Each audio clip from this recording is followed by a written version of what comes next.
Éducation sur Sine TV. Santé sur Sine TV. L'actualité sur Sine TV. Politique sur Sine TV. Sport sur Sine TV. Religion sur Sine TV. Culture sur Sine TV. Sen ay xibaar ci Sine TV. Milano ko asimo ko bidin mere oleng si miramo tante ma wagi mle na ka bo bare kara mine da paje wale la ada ye kaga wagere de wagere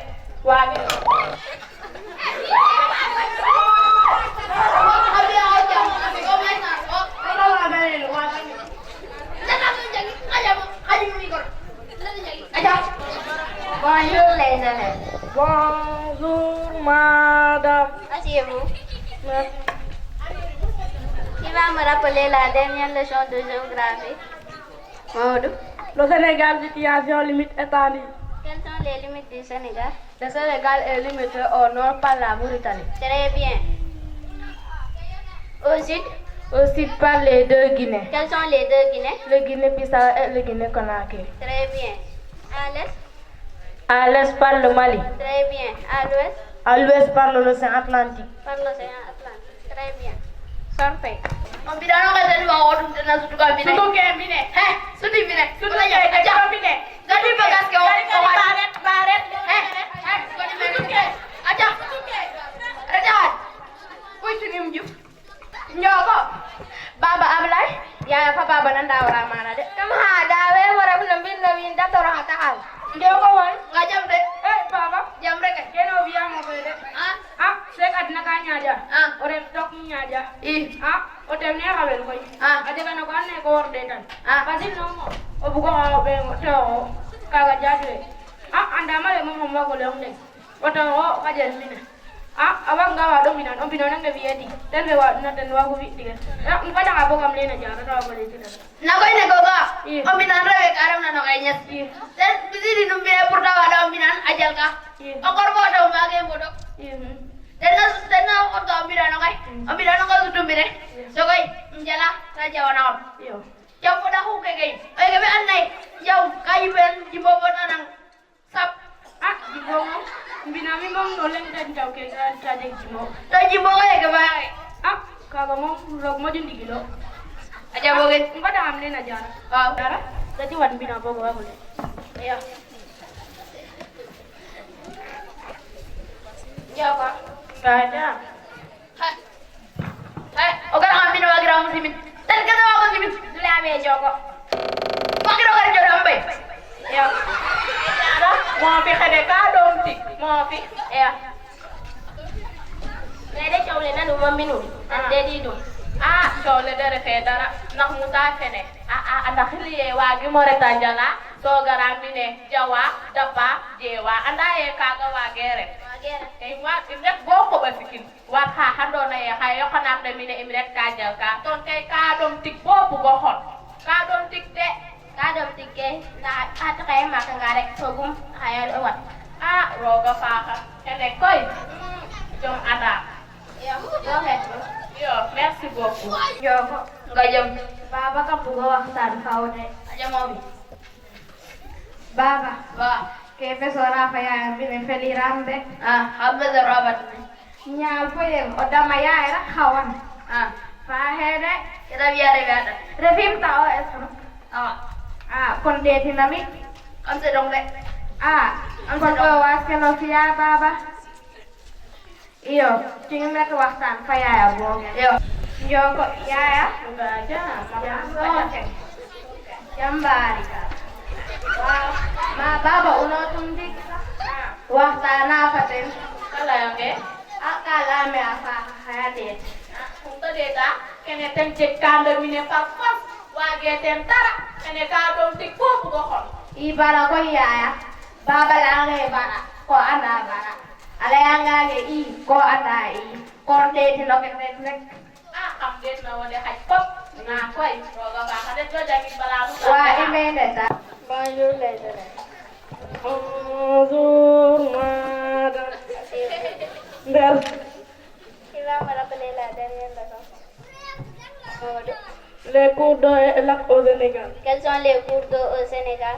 Les fleurs, les bras de mer et les lacs. Très bien. Quels sont les lacs au Sénégal? Lac de Diarère. Tu as une fois vu un lac à Diarère? Oui. Malik? Mohamed? Qui va donner la bonne réponse? Mamadou? Lac Rose et lac de Guerre.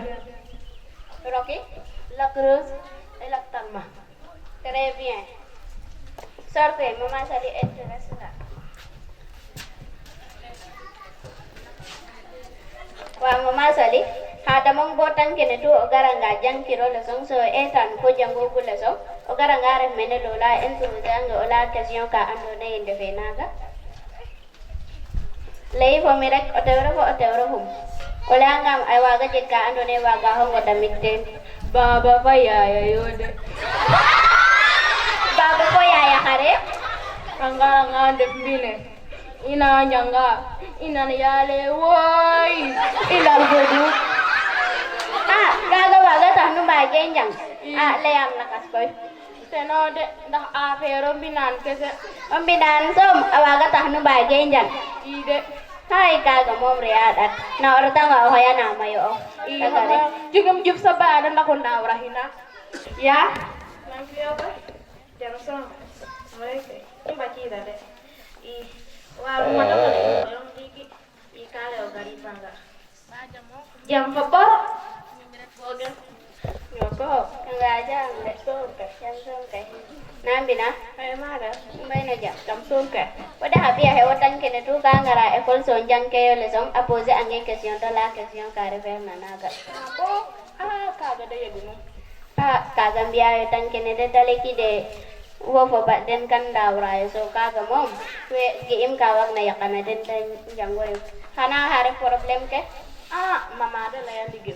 Ndax ba den de moom ka doom tig boo bugg a xon fi inum lay nu naa kaa fada xam ñaar fo yegg loxo waa doom bi daan soom net ka jël ka te jala i atit i mbokat tor i nefo lek naa ko kaaga koy de waagira supporter kaga mom de rea dat na hay jeg réseau na ando ne ka ngari da mene pour am yo conférence pour la violence faite aux femmes awat no sa te fe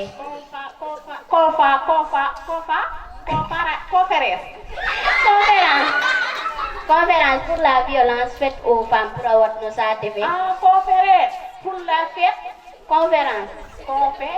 conférence ay kaaga de waagu ma rek koy conférence i kaga dal ka wat na pour toro hat ne ni numbi lo e kambina awat kaaga de jega importance im retanga koy ma Moussa im leyde école na de a organiser conférence conférence iyo acha ko sumna na wambi Femme noire, femme d'Afrique noire, chaleur de la famille, santé de la famille. C'est toi qui m'as aidé, femme noire. C'est à grâce de toi que je suis vivant. Femme d'Afrique noire, je ne sais pas comment te remercier. Merci infiniment, femme de la rivière.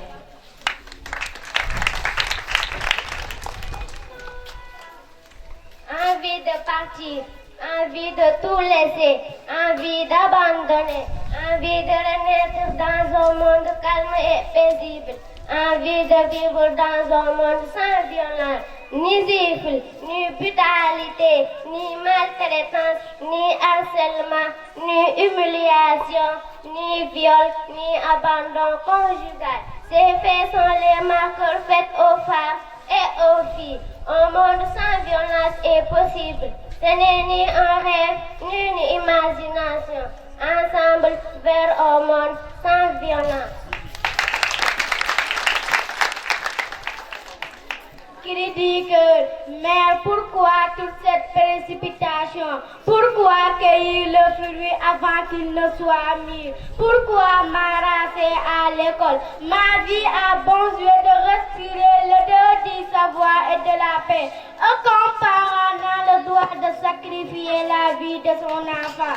Gamine que je suis, ne me prive pas de liberté, que de risque invitera. Sortie à la porte de ma vie, perte de ma vie, retard de cycle menstruel, entrave à ma connaissance. Et c'est le péril que tu veux pour la jeune fille que je suis. Oh mère, revisite ces moments où je venais au monde, cruduleux, derrière un somnambule, épargne-moi de ces mots, maman, jusqu'au moment idéal.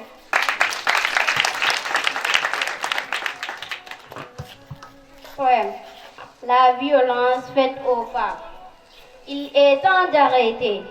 Il est temps de dénoncer. Il est temps de corriger. Il est temps de vivre sans violence ni harcèlement. Nous femmes mères, nous femmes épouses, nous femmes cousines et sœurs, unissons-nous pour éradiquer toute forme de violence quand nous sommes victimes. La violence faite aux femmes. Violence. Pourquoi tant de souffrance et de peine? Violence. Pourquoi tant de violence et de torture? Les coups, les blessures, les massacres, le manque de respect. Mérite celle-ci? Est-elle une prisonnière, une esclave ou un animal? Non, elle n'est ni prisonnière, ni esclave, ni un animal, mais plutôt elle est une mère, une déesse, une protectrice. Pourquoi la société a du mal à donner aux femmes tout le respect qu'elles méritent? Trop c'est trop, et le monde évolue. Nous demandons que la violence faite aux femmes s'arrête. C'est un fléau mondial. La violence faite aux femmes, la violence en milieu scolaire reste un fléau mondial. Adduna bi yëpp lay dal. Violence bi nag ñu ngi koy gis suñu kër yi ci suñu quartier yi ci transport public bi même ba ci école bi ñu nekk nii am na violence. loolu nag dafa laaj en tant que responsable en tant que acteur ñu taxaw def seetlu pour xool nan la ñu war a def pour juguler ce fléau. Comme on est à l'école nag, je vais axer beaucoup mon propos sur la violence en milieu scolaire. Tey élève bi parent bi enseignant yëpp xam nañu violence mu ngi am ci école loolu xam nañu ko te war ngeen xam ne système éducatif sénégalais c'est un système boo xam ne qui a des difficultés. Tey la qualité de notre éducation est en baisse. Maintenant ça c'est beaucoup de facteurs qui convergent et qui font que le système est en train de baisser. Mais violence def ci bokk. Fitnaal élève dafa bokk lu tax système bi xaw a sooxe. Parce que sooy dóor xale ngay jàngale élève nga laaj ko dara wala nga yor sa doom nga laaj ko dara wala sa jabar soo demee ba dóor rek daf mel ni yow sa pexe dafa jeex. Alors que yow en tant que kilifa war nga am yeneen levier yi nga war a actionner pour arriver à son objectif ku jël yar daal di dóor wala di dóoree mooy yow sa pexe dafa jeex. soo nekkee jàngalekat xale bi nga laaj ko dara comme li élève li ko xale yi wax defee léegi élève bi joxe une mauvaise réponse war nga xoolaat peut-être est-ce que du ci yow est-ce que du ci parents yi mais jël daal yar dóor xale bi tout de suite nii day wane ne yow jéemoo sax xam lan moo nekk ci ginnaaw acte bi xale bi posé. Donc pour dire que nous devons vraiment beaucoup réfléchir par rapport à cette problématique, par rapport à cette question. Donc les systèmes éducatifs africains de manière générale sont aujourd'hui plombés par la violence. Donc nous devons vraiment tout faire pour l'éviter. D'ailleurs xool rek benn école mën nañu am école jaaree école bu rafet macha allah fii ku fi dugg rek da ngay yaakaar ne xale moom su fi nekkee il doit être en sécurité, il doit travailler, il doit étudier, il doit avancer. Si les partenaires font des efforts, l'État fait des efforts, normalement l'enfant doit être en sécurité. Mais s'il est violenté dans la classe, il peut abandonner. Donc su boobaa y a problème. Donc parent boo xam ne suba teel nga jóg nga defar sa doom nga yóbbu ko école sa xel day dal parce que di que fu mu jëm foofu dañ koy aar dañ koy encadrer ba yàlla may ko xam-xam mais c'est pas pour qu'il soit violenté. Ça également, c'est valable dans nos maisons, dans nos quartiers ailleurs. Donc pour dire que violence daal du régler dara. C'est une fausse solution. C'est pas une bonne solution. Leneen di aussi mooy Enda Pronat dafa ñëw fekk nguur Sénégal ci xeex bi. Parce que vous n'êtes pas sans savoir qu'au niveau du ministère de l'Éducation nationale, il y a ce qu'on appelle une cellule genre et équité qui a un programme pour sensibiliser les enseignants. Loolu aussi am na ci ministère de la famille, am na ci en tout cas tous les ministères aujourd'hui se sont dotés de cellules genre pour essayer de régler cette question-là. Parce que c'est une question transversale. Elle ne touche pas seulement l'école, partout. Soo demee tey hôpital, tu peux être victime de violence. Dans les transports, j'en ai parlé. Partout, fi nit nekk rek mën na être victime de violence. Donc pour dire que l'État du Sénégal est déjà sur la question.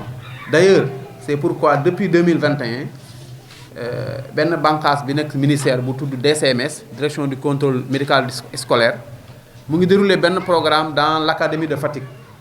Qui dit académie de Fatick dit IEF Diofior. Depuis 2021 ñu ngi former ay enseignants. Récemment sax on a fait une formation, je crois que c'est l'école de Mbitit Ngouy qui avait participé.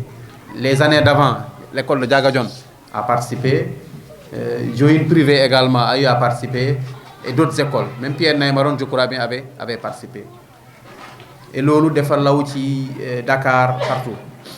Mieux encore, Enda Pronat, on l'a dit, on l'a répété, intervient dans la zone depuis l'année dernière sur la question. Personnellement, je les accompagne sur ce thème-là. Pour dire que problème baa ngi fii, mais les gens ne se sont pas croisés les bras. C'est vrai, c'est un problème très têtu, c'est un problème de société, c'est pas du jour au lendemain que ça va se régler. Mais on sent quand même qu'il y a des efforts qui sont menés, la sensibilisation, elle est là. Nit ñi ñu ngi def seen kéemtalaay kattan pour essayer de juguler cette question. Maintenant balaa ma sori nag dama bëggoon def rek un point sur la violence au Sénégal avec des chiffres. Novembre bi ñu nekk, l'ANSDS, l'Agence nationale de la statistique, a publié un rapport sur l'état de la violence au Sénégal, de manière générale, contre les filles et les femmes. Cette étude révèle que au Sénégal, près de 3 femmes sur 10 ont subi au moins une forme de violence en 2022, au moins. Soit un taux de prévalence de 31,9%. Donc au Sénégal, soo jëlee fukki jigéen mu nekk mag wala ndaw, fanweer yi moom mus nañu jànkonteel ak violence. Donc loolu dafa bëri. Te étude bi c'est juste un échantillon. Certainement il y a des zones où c'est plus accentué. D'ailleurs étude bi sax dafa wane ne c'est la zone de Diourbel où on a plus de cas de violence. Te violence yooyu sax day gën a yokk su dee ku jigéen kii nekku ci buumu sëy. Les femmes ou bien les filles en tout cas hors mariage, en tout cas qui ne sont pas dans les lieux du mariage, sont plus victimes de violence. Et là on tourne autour de 87,5%. Ok. Maintenant ci biir kër yi jigéen ñoo xam ne dañu sëy, 70% des femmes se disent victimes de violence. Téeméer boo jël rek juróom-ñaar fukk yi dañu affronter violence peut-être de temps en temps. Donc, pour dire que c'est un problème qui est là. Mais malheureusement ñun suñu Sénégal dañu am nu ñu bindoo nu ñu fonctionner mooy suñu sutura boobu nga xam ne violence day am mais dañ koy muur sutura duñ ci waxtaan, dañ koy nëppal noonu rek di continuer di muñ. Mais conséquences yi moom ñu ngi fii te métti na lool ñëpp xam nañ ko. Donc pour dire que aujourd'hui nous devons prendre conscience que la violence elle est là, elle détruit à petit feu notre société. Et nous en tant qu'éducateurs, en tant que parents, en tant que responsables, on doit se lever et en parler. Je crois que Marie l'a dit, il faut avoir le courage d'en parler.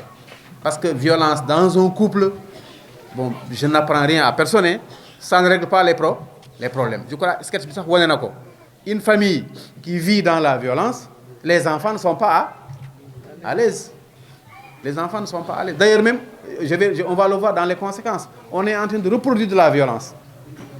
Parce qu'il est admis que quand vous avez un élève qui est violent, l'élève peut amener la violence à l'école. Hein. S'il est violent, il est toujours en conflit avec ses camarades. Si vous le profilez, c'est-à-dire si vous essayez de dresser son profil, si vous remontez loin, il est issu d'une famille violente. Ou bien il a été même violenté. Parce que quelqu'un qui est violent, si c'était un enfant violenté aujourd'hui, s'il devient grand, il sera violent. Ou bien nga nek ci kër gi nga gis sa papa di toroxal sa yaay lolu day des ci yow. On a vu des hommes refuser de se marier. Def nañu lépp kii dafa feebar kii dafa lii mais lu mu gisoon bi mu nekkee xale ñuy def yaayam loolu def ko traumatisé mu jaara foofu bañ sax wut jabar. On a vu aussi des femmes refuser de se marier parce que dañu gis seen yaay dañ leen sonaloon ñu jaar foofu bañ. Psychologiquement elles deviennent, en tout cas elles ont de la phobie pour le mariage. Pour dire que c'est pas parce que door nañu nit kii rek ñu maslaha rek yëf yi jeex na déedéet ça continue. ONG ENDA PRONAT ginnaaw liggéey bu am solo bi nga xamante ne ni mi ngi koy def jëmale ko ci lu jëm ci wàllum njàng mi ak njàngale mi dajale lu tolloo ko fukki école ci arrondissement bi di leen di jàppale ci seeni jafe-jafe bi la yoon ñi ngi amal lëkkaloo bu mu ci ayeb ak ñi nga xamante ne ni moom moo di kuréelu jàngalekat yi nekk nag ci commune bu Jaareex ca Tataguine ak ci Diouroup ngir nag doon leen ñaax ci lu jëm ci wàllum violence amaloon ci ay bés yu ñu dippee nag 16 jours d'activisme bés yooyu nag mi ngi tàmbali woon ñaar fukki fan ak juróom ci weerum novembre mën na la jeex ci fukki fan ci weerum décembre laloon ci nag waxtaan gu yaatoo mooy naka la ñuy def ba jàppale ki nga xamante ne ni moom moo subir yooyu la violence ndax nag mu mun a dund nag ci teyu bakkanam Marie-Louise Mendy madame Bassène moom moo jiite kuréelu jàngalekat yi nga xamante ne ni moom moo di réseau des enseignantes foofee ca Jaareex dal di ci àddu. su réseau des enseignantes la en partenariat maanaam dañ ci ànd ak ONG ENDA PRONAT parce que dañu nekk ci 16 jours de campagne boo xam ni day xeex bépp métital muy violence faite aux femmes et aux filles bépp métital bu ñuy def jigéen looloo tax ñu woote bés bile ci 16 jours yi 16 jours yi mu ngi commencé depuis le 25 novembre nar a jeex le 10 décembre ñun nag ñu tànn bésu tey bi ngir dajale jigéenu commune Jaareer yëpp jigéenu commune Tataguine ak jigéenu commune Diouroup à travers ENDA ndax day liggéey ak 10 écoles yu bokk ci arrondissement Tataguine donc groupement de femmes yu Diouroup bi am nañ fi ay représentantes ànd ak réseau des femmes commune Jaareer ànd ak représentante 10 écoles ENDA yi donc bis bi le nag bisu ñaax la ñaaxaat jigéen ñi waaye itam ñaaxaat góor ñi ñaax ñëpp waaye itam xeex violence bés bi nag dafa am thème muy riposter et se reconstruire après les violences maanaam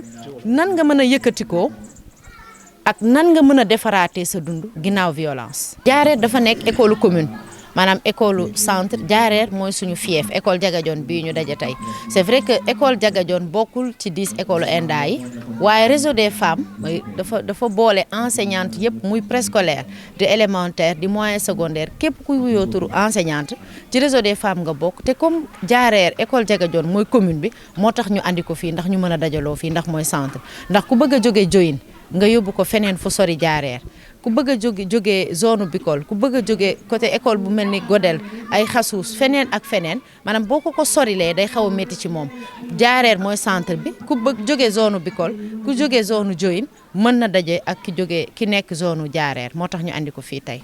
coutume yi ak tradition yi aussi parfois dañuy bokk dara lañu ci violence yi ñuy teg jigéen wax naa ko ci discours bi nee naa pourtant loolu amul. coutume yi ak tradition yi ñooñu gën a sonal waaye toll nañ ci àdduna bi toll na foo xam ne ñun ñu ngi commencé yeewu bis bu ne rek dañuy bëgg di wax chaque année bu jaree fii ba 10 ans ñuy waxaat di xeexaat dañ koy dolli rek ba keroog ñuy am dëgg ci kaw coutume yi ak tradition yi ndaje boobee amoon nag teewaayu kilifa yu bare bari ba nga xamante ne ni am na solo ngir nag kenn ku ci nekk yéey yàbbi yëkkati li nga xamante ne ni moom moo di xalaatam ndax nag nee nañu parents yi ak ñi nga xamante ne ni moom moo di jàngalekat yi ñoom ñoo mun a jàppale yi nga xamante ne ni moom moo di xale yi te itam état bi war na cee gën a mun a dugal loxoom ngir nag yenn violence yi ñu daal di koy teggi nag ci ndaw ñi te ñu wàññi li nga xamante ne ni moom moo di lamiso bi Khady Faye moom moo fa teewaloon ki nga xamante ne ni moom moo di meeru Jaareex daal di yëkkati ay kàddu jébale ko nag ci boobule bés. Les violences faites aux femmes dafa nekk loo xam ne dañ ko yàgg a dund te mu war fi jóge te nit ki bu dee dafa am lu lay dal te ngeen bëgg mu jóge fi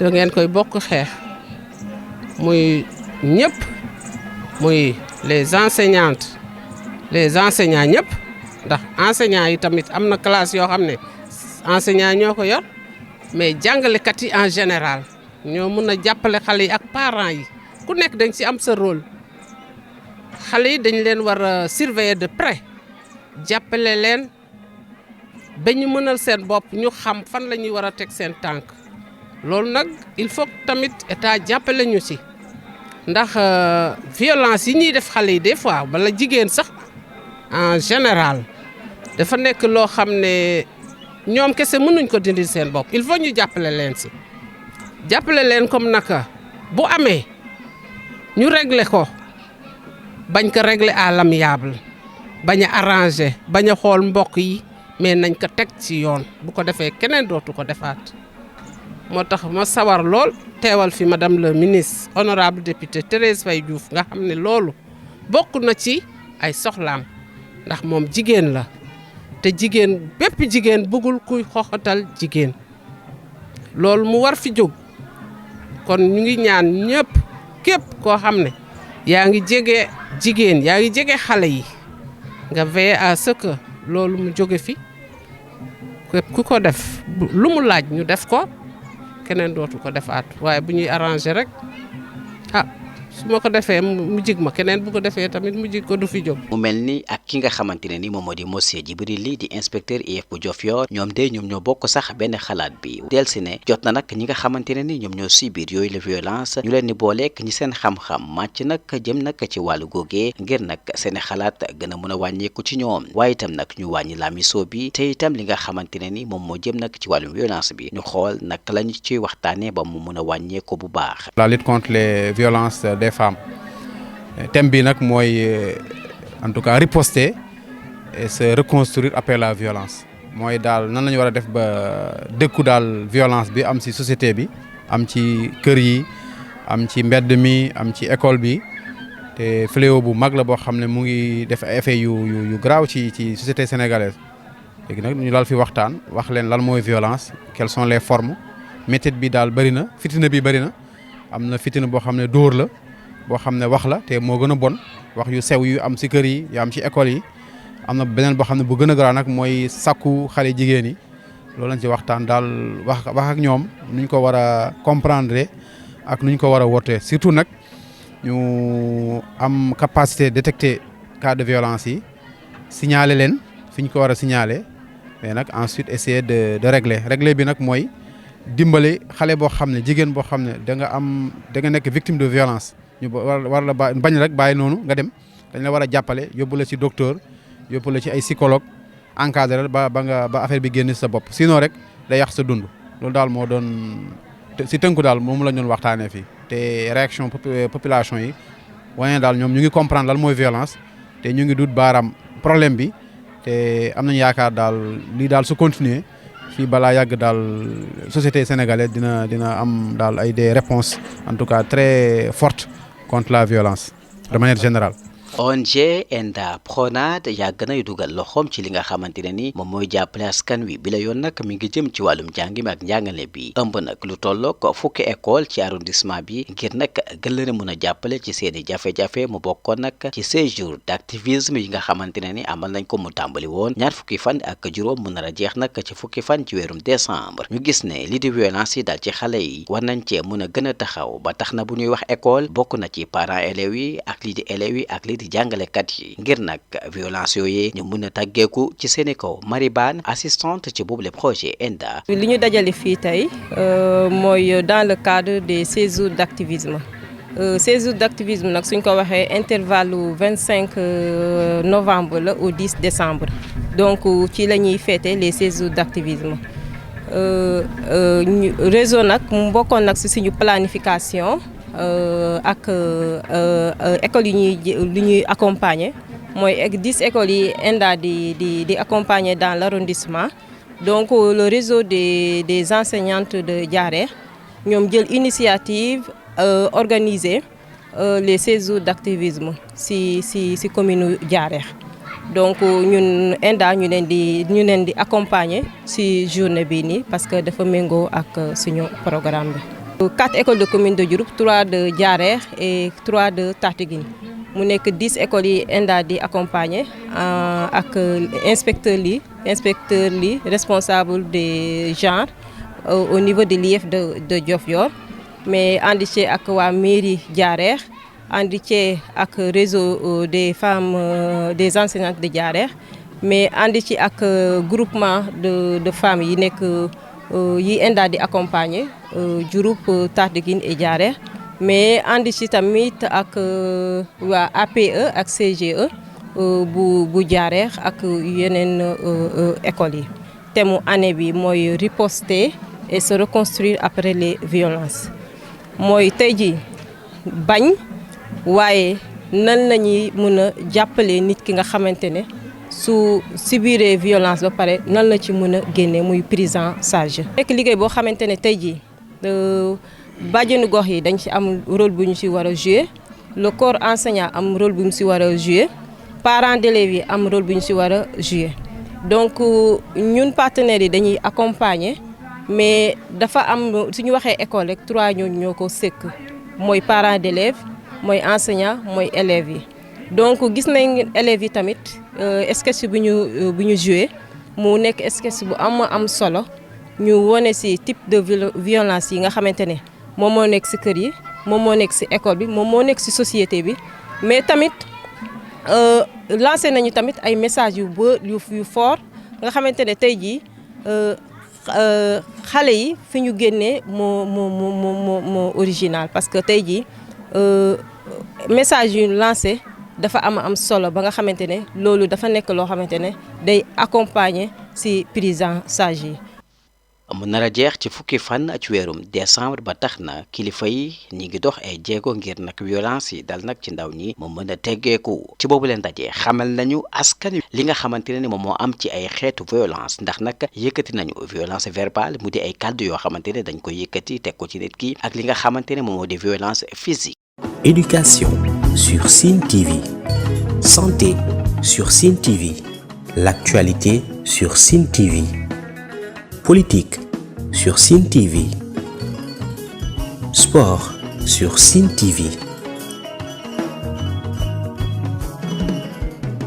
religion sur Sine TV, culture sur Sine TV.